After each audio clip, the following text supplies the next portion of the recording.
Fantastic. So my name's Sarah. I'm honoured to be in the company of somebody who I call a teacher, David Mittelberg, and my students, my Machon students, which is a real honour. So I run the Machon Madruchim, which some of you may know, some of you may not know. The Machon Madruchim is a 4.5-month gap year programme for youth movement participants, and Australia is one of our core communities that send some of their best and brightest to us to learn about Israel, Judaism, history, Hadracha, and Hebrew as well. So I live in Israel. I don't sound like I live in Israel. I'm originally from London, and I've heard some of those accents around, so you may be familiar with that accent. I understand that there are many educators, or some educators at least, from my hometown. So what are we going to do today? The idea for today, there's some chairs at the front if you want to come in the front. Okay, that's all right. Okay, so what we're going to do today is we're going to look at some of the control myths that have us tied up as educators. I'm going to explain what control myths are, and then we're going to look at 3 of them. And what we're going to work through together, and I have to say this is the first time I've given this session, so I think that bespeaks some of the improvisational methods that I'm going to be using as well. But it also bespeaks that I'm thinking through this with you. I want us to learn together, and I'm excited to learn from you. So I want to see what those control myths, if we let go of them, what would happen, and the anxieties that are married to some of those control myths. And we're going to look through them today, and we're going to work together as well to see what those anxieties are. That's the goal of today. So the only other thing I will say, actually we'll get to that in a minute. Okay, so we are bombarded. I don't know if you, I work with 18-year-olds plus, but you may be, I wouldn't say victims, but you may be readers of some of this, these articles. These articles, the articles that come up and say, the generations are changing, students are radically different than they've ever been before, the millennials, Generation X, Generation Y, we're now at Generation Z, or Z, I don't know, what do you say, Z or Z? Z, okay, fine. Residue of the empire, okay. And so this is one picture. Here's another picture. And one which raises a lot of anxiety, because you may be familiar with that in your classrooms, right? So these students, we're told, are individualistic. Maybe we might call them narcissistic. Pretty preoccupied with media, social media, information technology in general, disconnected to some degree from community, and there's a whole slew of pieces that come with that. Now, for the most part, what we as educators do, we say, first of all, we say, oh my God, what a terrible phenomenon, for the most part, and then we say, the gap between these students and me is, wow, what we're going to do. And then our immediate reaction is to jump on this phenomenon and say, we're going to fix that. We are going to be able, through our education system, we're going to get these kids on the right track. They're individualistic, we're going to bring them to community. They're involved in technology, we're going to give them one-on-one encounters. So we try and make them in the image of us. That's very psychologically logical, to the extent that we like ourselves, and any of us who are parents in the room, we like to project our own sense of what is normal, our own sense of what is right onto other people. The hypothesis that I want to share with you today is that perhaps we need to be thinking a bit differently. Perhaps we need to be letting go of some of the things that keep us from changing, in order to live and learn with the students that are part of our lives. And in turn, maybe students will let go of some of the control myths that they have to live and learn together with us. That's the hypothesis. And I want to talk about some of those control myths. Now, the model that we're going to use today in order to learn about this is an interactive model. I work in experiential education, so it is, this dynamic is rare to me. I'll be on a panel later on tonight, and you'll probably see my levels of discomfort there as well. What I'd like us to do is this. When I talk about a control myth, I'd like you to pay attention to what's happening in your body. Okay? I would like you to, what Ron Hafetz talks about in Leadership on the Line, I'd like you to get up on the balcony of what's happening here. Don't just be the participant consumer of my information, but actually get up on the balcony and look at what is happening to me when Sara talks about this control myth.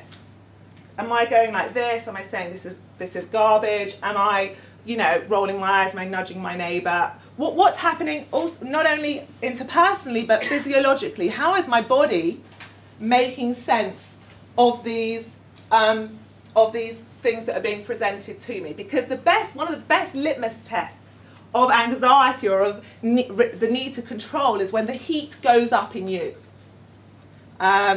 So what I'd like us to do is to be at once, I'm going to use both the terminologies at once on the dance floor.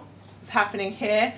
I'm an educator. You are participants who've come in to have a learning experience. But also go beyond that to go above and say, well, what's happening in this context as the, both personally, interpersonally, and within the group, as this conversation unravels. Is that okay? And we're going to break up and we're going to share that as we go along. Okay, so control myth number one.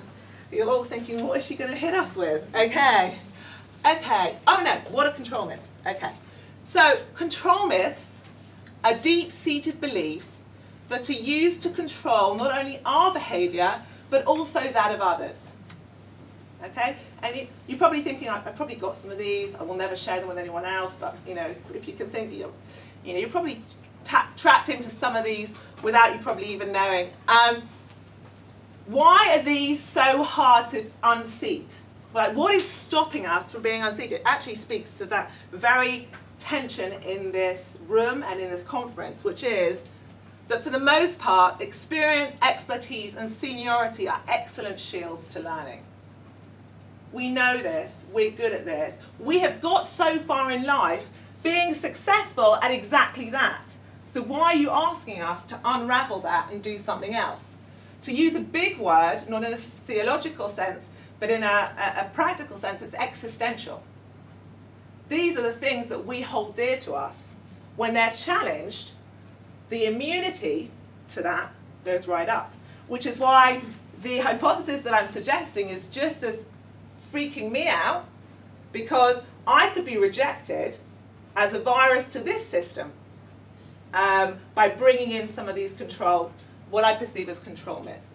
So, are there any questions till now? Okay. Well, I wanted to say something. Sure.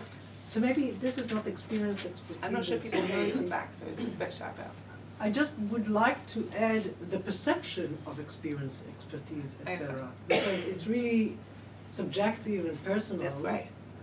Right, so with executives, control myths with executives, like with heads of companies, with heads of schools, any heads of schools in the room? Okay, no. With heads of schools, the control myths are very prevalent because they protect us, right? And then that becomes, the more senior you are, the more the perception of control and the perception of success is so inherent to the position, to the functionality of the position. Correct. So it's very hard teaching. I mean, it's very hard teaching teachers. My husband's a teacher as well. So I have that in my life at a different level. But yeah, so so the teaching of teachers, where the teacher is supposed to be the expert, is a perennial issue, and it's particularly when it comes to the core of what is a teacher. So, thank you. What's her name? Shlomit. Shlomit. Okay, so control myth number one, either-or thinking. So, actually, I've got just a nice visual image. Okay, so I want to speak about either-or the either-or control myth, talking about a Jewish, not Jewish. For the most part, in our Jewish education systems, we set up an either-or model of learning. We say, either implicitly or explicitly to our students, that they need to choose between being Jewish and being not Jewish. Now that may be very discrete. We may talk about universalism versus particularism. We may talk about secular culture versus Jewish culture. They may play out, it plays out all the time. But for the most part, we're asking our students to make a choice, to say, are you going to commit to the Jewish future, or are you going to be, and we'll use the words like assimilate, etc. And we'll use intermarriage rates, outmarriage rates, etc. by way of exemplifying the either-or model. The either-or model, to my mind, is is first of all very helpful, because it helps us say, here's them and here's us. We are special because of this. We have a whole set of historic and cultural treasures. These make us unique, etc., etc. And it's definitive for the work that you do, right? Isn't what you're supposed to do is teach about Judaism. But for the most part, we do that at the negation of anything else not Jewish in our students. And when we do that, we basically say, you're only as relevant as you are Jewish. And when that happens, the whole rest of the universe that is the life and soul of a student is thrown into, as Chaim Herring would say, the abyss of Jewish education. You're one part of this system, and the rest of, if you imagine, the rest of the student is in some place else, some derelict place else that really isn't as important as being Jewish. I'm going to ask you now, first of all, just to be aware of get on the balcony with you in terms of the either-or. Okay, so what's happening now in your body sense, in your sense of, is this relevant, is this not relevant? And then I'd like to invite some thoughts about why the either-or model could not be productive. So you can either share with us what you're feeling right now, or share with us some of the initial responses to the either-or model. Yes? I think that so many students are not black or white. I think they're not either and they're not all, but they're more on the fence. So that I think for us to portray the benefits of one and leave out the other when we're existing in a world that contains all, maybe means we're losing either one or the other. Part of the importance of existing and being able to identify in both worlds. Thank you. Thanks. What's her name? Lynn. Lynn. Thanks, Lynn. Anybody want the visceral stuff? What's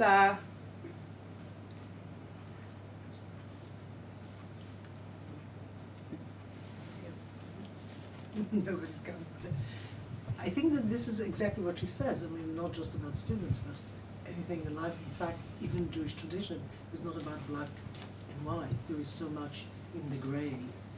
So, and this is something that we must, I think, portray in our teaching. That the I mean, this or this is rarely really the case. In any case, almost in any teaching. So. Like you to, yeah, hi. No, Do you want to say something? not in response to that. Yeah. So, if you want to. So, in terms of being on the balcony, I feel we try to position things as I'm Jewish and, as opposed to I'm Jewish but. We found that a lot of students are, I'm Jewish but I'm not kosher, or I'm Jewish but I don't keep Shabbat. And in terms of, so the direct program we have with that is a Year 9 short story course about Jewish identity. We asked them, I'm Jewish and. So in terms of what this was doing to me, I really started to reconsider, or just start to feel is I'm Jewish and still positioning it as either or, because we have these students who are I'm Jewish but in their minds, and then I know we're trying to position it in a positive sense, but how does that take away from their holistic identity? But then I realise they do a holistic identity thing in English anyway, so we're covered. What's your name? I'm Kobe. Hi, Kobe.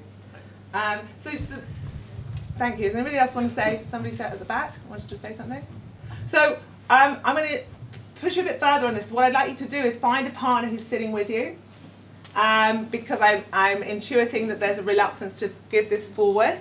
So I'm wondering if we did this, this is vertically, so horizontally, that would work. I was very good at that part. So. If we did it this way, that might engender some increased conversation. So we're going to spend 2 or 3 minutes. Just turn to the person next to you, even if you don't know them. Maybe it's even more fun if you don't know them, and just say, where does the either or paradigm of education fit into the life cycle of my teaching and my pedagogy? How does it inhibit me? How does it help me? How does it advance maybe certain preferences that I have and certain Jewish choices that I've made, and maybe even certain professional choices that I've made? So from that gamut of questions, you can pick 1 or 2, and you've got 2 or 3 minutes. Turn to your partner and just give your knee-jerk, visceral. Amen.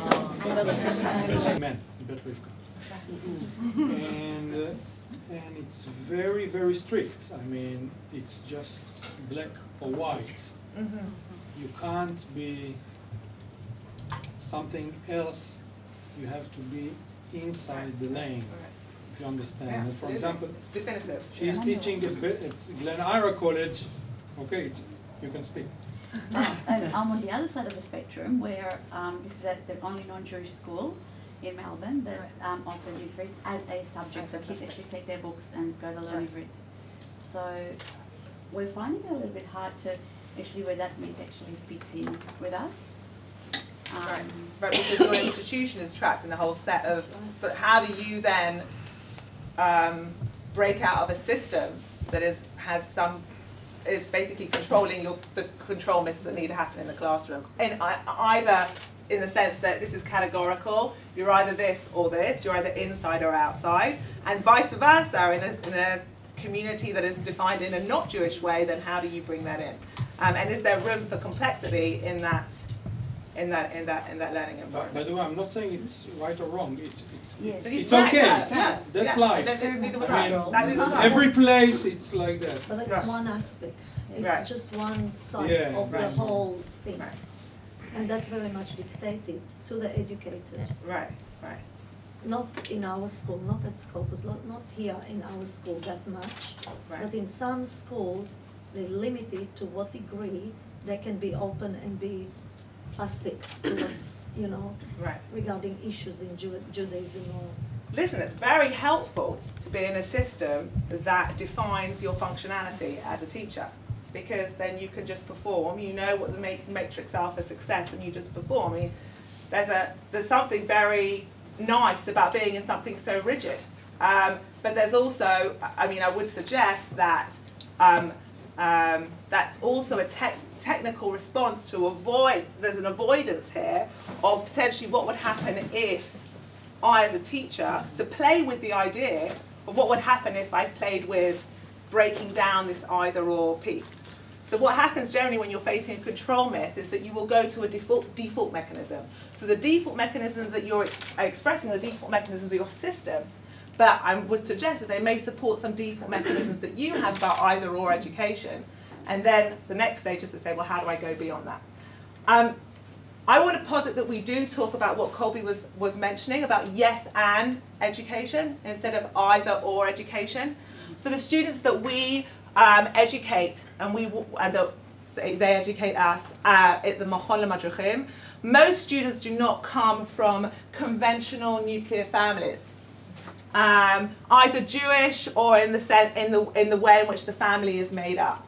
So the conventional way in which we talk about Judaism in an either-or way is by definition not their sense of reality. And when we do that, we basically delegitimize a lot of their familial, historical, cultural upbringing that has worked on a yes and. Either in the sense that parents have made life choices to marry people not Jewish, or in the way in which the family functions in a very fluid way in relation to Judaism and society.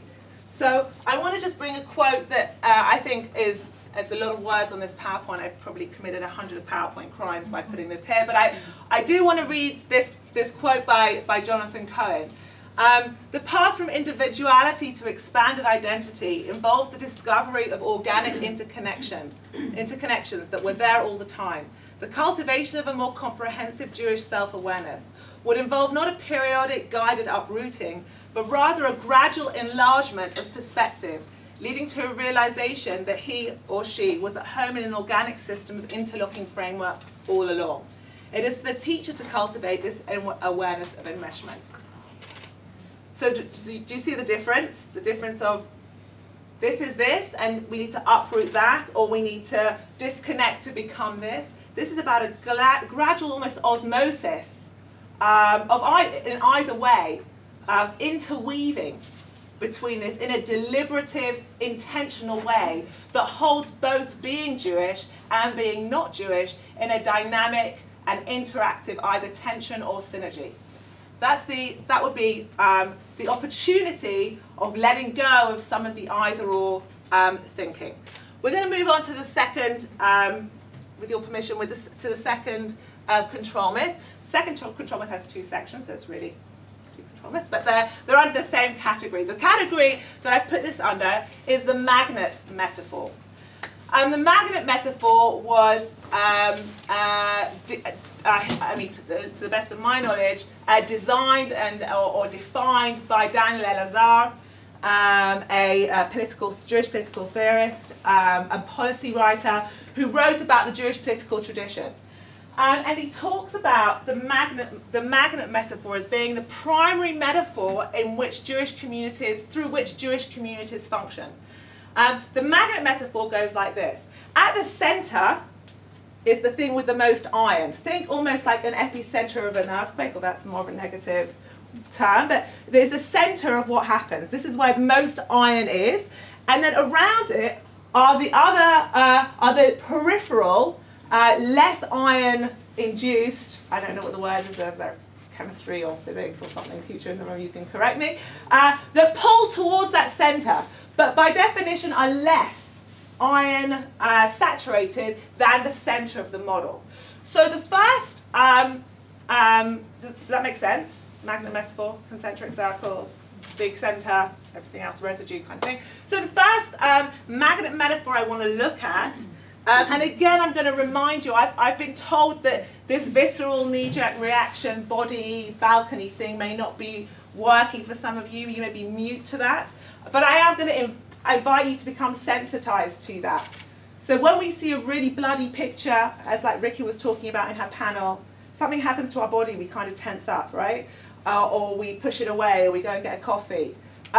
So I want you to try and be sensitive to that in this conversation. I'm not going to throw the baby out. I'm not going to throw it away.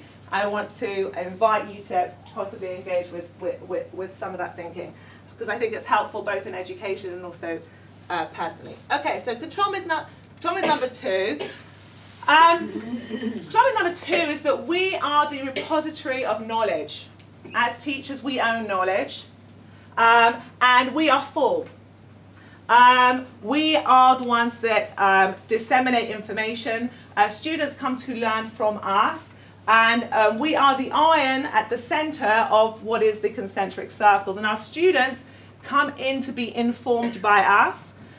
Now I know that people are saying, come on, this is 1980s education, we've all gone to advanced education thinking, etc., etc.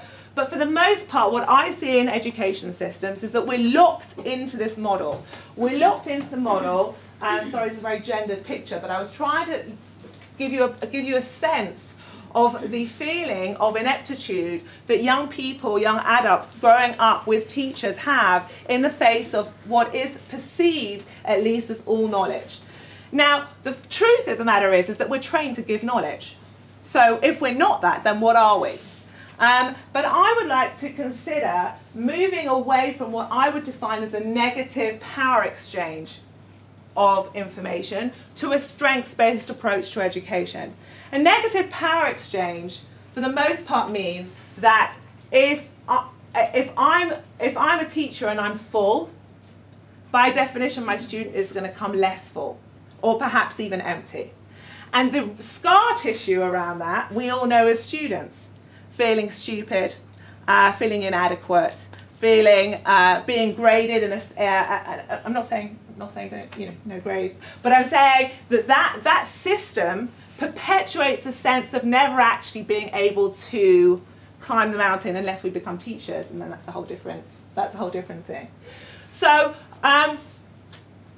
what would strength-based education look like? Let me give you some examples. And this is a digression, because what we're really talking is about what we'd have to let go in order to holding on and letting go. So what we'd have to let go for this to happen. But just to give you a taster of where the strengths are, because you may be thinking, well, what does a student have? What can a student bring to the conversation that I have in the classroom? So I just want to give you a list of what the thinkers of strength-based education think students can bring to the classroom. So if they don't know geography, students can bring this. They can bring behaviour patterns that make them effective. So they may be able to teach others about the behaviours that they brought in that's making them think in a way that's working for them. Thought patterns that make you efficient. Beliefs that empower you to succeed. Attitudes that sustain your efforts towards achievement and excellence. Motivations that propel you to take action and maintain the energy needed to change. And sources of additional knowledge. So you may have been in a classroom where you're talking about Tanakh, and you're talking about, we're giving a Parashat HaShavua or something, or a Hebrew language piece, and your student puts their hand up and says something totally irrelevant, and then they'll say, "That's lovely, Jimmy, but just tell me that later." But maybe Jimmy is offering an interpretive, trying to interact with what's on the board by giving the additional knowledge that he or she possesses. But what we do is we say, "Well, snub that out. Let's move on." And strength-based education is very volatile and it's very scary, because strength-based education demands of us, and this is the anxiety piece, to let go of being the sole owner of the maker of knowledge in a classroom. And that actual education happens when we co-create to make meaning. And that means that I actually have to let go of being all powerful to some degree, and let havoc happen. Which is like your school teachers, why am I saying this? You're going to hate me. But let play with an environment that is less streamlined, and acknowledge the resources. We talk about being resourceful. I want to kind of change it and say we are resourceful. Our students are resourceful. Short anecdote: we started 5 minutes late, so I'm wondering do I have an extra 5 minutes? I'm looking at somebody who may have authority, yes. Okay, because I don't. An extra 2 minutes. Definitely 20 minutes. So great, I have an extra 2 minutes, which I've probably just used. Okay, so I went to visit a Jewish education institution in Jerusalem who were teaching soldiers Jewish identity. And I met the tzina, the officer, who was heading up this group of soldiers that were coming into this Jewish identity program for Israeli soldiers. And she goes, "Why is the mashul? Like, this is the best thing. I've got to tell you why." And she sits me down. I have to depict her. No, actually, I won't depict her. Okay, no. Anyway, we'll save that. It might be inappropriate. Okay, so she says, "You know what I do at the end of the day? I tell my soldiers to write me notes how good the day was, like telling me what they learned from the day." And she gave me 4 examples. She said, and I'm not going to go through all of them because I don't have enough time, But she said, one soldier came up to me and wrote to me and said, this was the most amazing thing. I didn't realize that I didn't know about this. And the next soldier comes up to me and says, writes to me and says, this has opened my eyes to everything that I didn't know about Judaism, etc. She gave me 4 examples. They were more different than I just gave. But basically, I walked away and something was niggling at me. And I thought to myself, what is bothering me about these 4 examples? And what dawned on me is that the 4 examples that she'd given were 4 examples where the students had defined their experience in the negative, in the absence of what they had. So they came out of an experience that had knocked them over the head with Judaism, but had left them floundering as to their human capacity for worth, for making life worthy. Because if this Jewish institution has given them what it means to be Jewish, then what did they have to begin with? That means they came empty. To me, that's the danger of a control myth that is based on the metaphor model. So we need to become learners, not because somebody on a panel told us to, but because that will, first of all, I think, give us real life worth as teachers, because we'll learn with our students, and second of all, do the same to our students. First of all. Okay, so metaphor model played out on the Israel question. Okay, let's look at those pictures, and you can think about getting on the balcony and thinking what's happening to yourselves as Jews, as Israelis in the room now. So the metaphor model, and I've learned this from Professor Mittelberg as well, so I should name you for your thinking on this. But the metaphor model, the magnet metaphor, it's now moving by itself. That's the second time that's happened. I think there's some kind of Zionist thing that won't let me put that on the board. Okay. The magnet metaphor does this. Okay? It says Israel is in the center of our world, right? And this doesn't matter if this is true or not. I'm talking about the pedagogic implications of what this does. And therefore, anybody living outside of Israel is going to, by definition, be peripheral to the essence of what it is to be Jewish. All of us heard about the Aleph Bet Yehoshua controversy. You can only be really Jewish in Israel, etc., etc. And I'm standing here as somebody who made Aliyah and with the residual stuff around that. But the point that I'm making here is the same point. The same negative power exchange happens when we do this to Israel, because it means that we can never really be truly in a relationship with Israel. Right? It prejudices the relationship.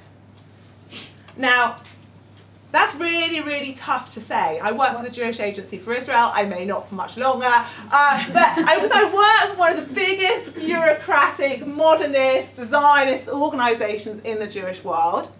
But it strikes me that if we don't liberate ourselves from some of this stuff, we're going to be losing a lot more than we're going to be gaining. Does there somebody who wanted to say something? Shlomi? I wanted for you to explain why you're saying that, because as we know, all around the world, there are ethnic groups. All of them have homeland center, which is considered to be the source of gravity, the center of their culture, etc. So why, if we treat Israel in that way, we are actually harming her or the communication with her, rather than acknowledging the fact that she is the center of the Jewish experience? I'm asking. I'd like to reflect that back to you and ask why that is important in the context of your professional life. And I didn't say it's important. You said that it is harmful to teach it as a center of gravity. That in that way, by teaching that, we are actually harming Israel in the connection of diaspora with her. And I'm saying that this is actually not a different or unique experience, but rather exactly like happens all over the world. With globalization today, every country has its own ethnic groups that are that they have this center of gravity to their homeland, to their home country, home culture, etc. And as far as I know, and I'm not expert in this area, but I'm reading a little bit about ethnic groups and diaspora communities, that not necessarily harms their relationship with their home center, homeland, or center of gravity. Moledet. But they don't Moledet. have a thing that Moledet other בעברית. Yeah, well, Moledet is the place you were born. Does anybody want to offer an No. alternative? no, but Mulan. Hypothesis to this? diaspora communities is not necessarily people who were born in the homeland, but Jewish are people culturally. were born in Israel. This is why Okay, but we're talking about in general as diaspora community connecting to a center, a cultural center, I a feel home, a like- I notion don't of think that homeland. that was the, I don't think that the message was. I'd just like to stop for a second. I'm getting on the balcony myself and I'm observing. I'm making an observation. I'm interested how this could be a case in point for us to learn about something, that the people that have spoken in response to this particular control myth are actually Israeli. So I would like to use that as a case in point and maybe talk about as a reflective point about what this control myth, how this control myth is fashioned, and how we may feed some of our predispositions about place and about a relationship. In the same token, I can say that it's interesting that your point is of someone who is not Israeli. Because, you see what I mean? You're targeting us as Israelis, but I'm saying. it makes us okay. So if you're Israeli, Then therefore your opinion is your less. opinion is different. So let's hear somebody who's not Israeli. It's kind of a control. I want to hear you. You are Israeli? I'm Israeli. I don't see it that way at all. Okay, but Go on. she said Feel free. I'm not sure how to explain it though. Let me complete the picture. Can I Let me just complete say the the way I picture. understand? I've raised the heat in the room, and I'm in danger of being rejected by this room. Because there's No. You're not. No, it's okay. It's okay. I'm just saying I've raised some of the heat, and that's fine. And heat comes from some of this stuff, and that is totally okay. I would like to just finish the second bit of the slide, and I've got like 4 minutes, and I turn into a pumpkin. But the second piece is, and I'm not saying these are mutually exclusive, but I'm saying is that we hold the opportunity inherent in thinking in a more networked sense about Jewish life and the legitimacy of living in different places and living and thriving in a wholesome way as being Jewish.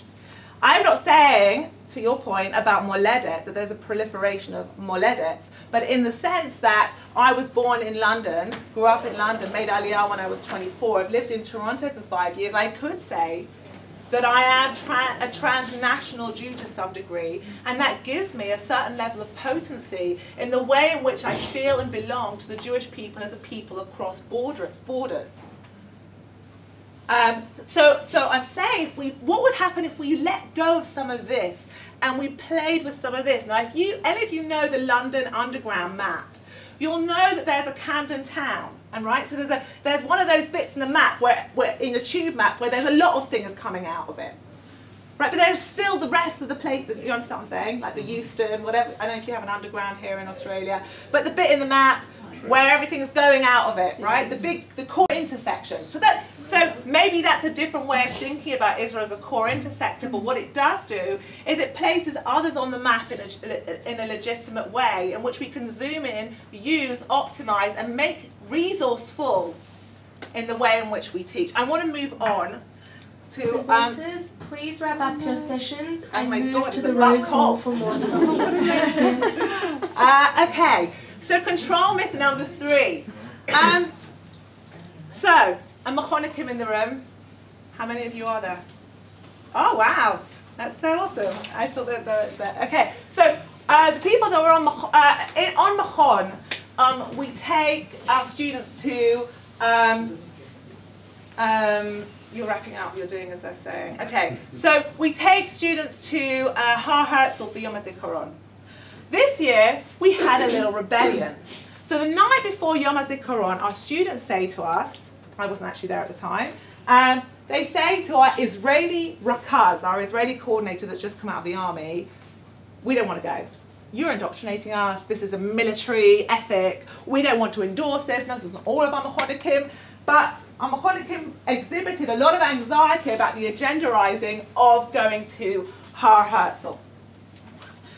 And our Israeli, just released from the army coordinator, says, Ani lo ma'amin, how can you say that? This is a terrible, this is sacrilegious what you're doing, which is totally right for him, because he's just come out of the very place that they're going to go and visit the soldiers that have lost their lives in that framework. But what I would like to have him to have done is to have done something different. And that is, what we try and say is you need to commit lifelong. You need to marry this idea. You need to be 100% into this ethic. You need to be, gung-ho and totally absorbed in this value.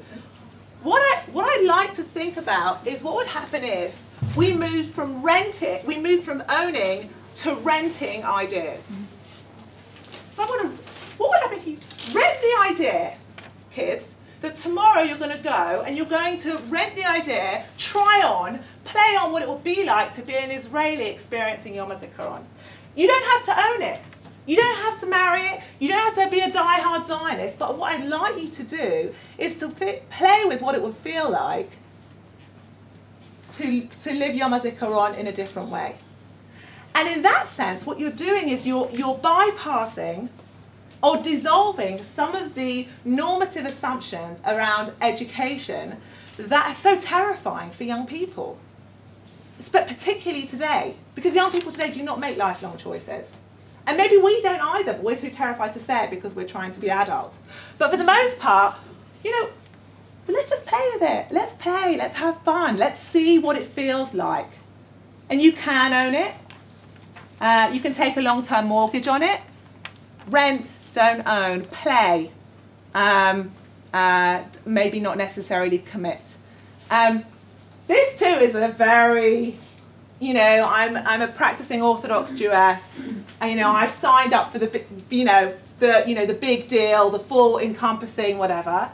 And I have to finish. So, so it raises anxiety. I think I want to suggest that we try, and I'm going to end with this. In pursuit of knowledge, every day something is acquired. In pursuit of wisdom, every day something is dropped. Thanks for your time.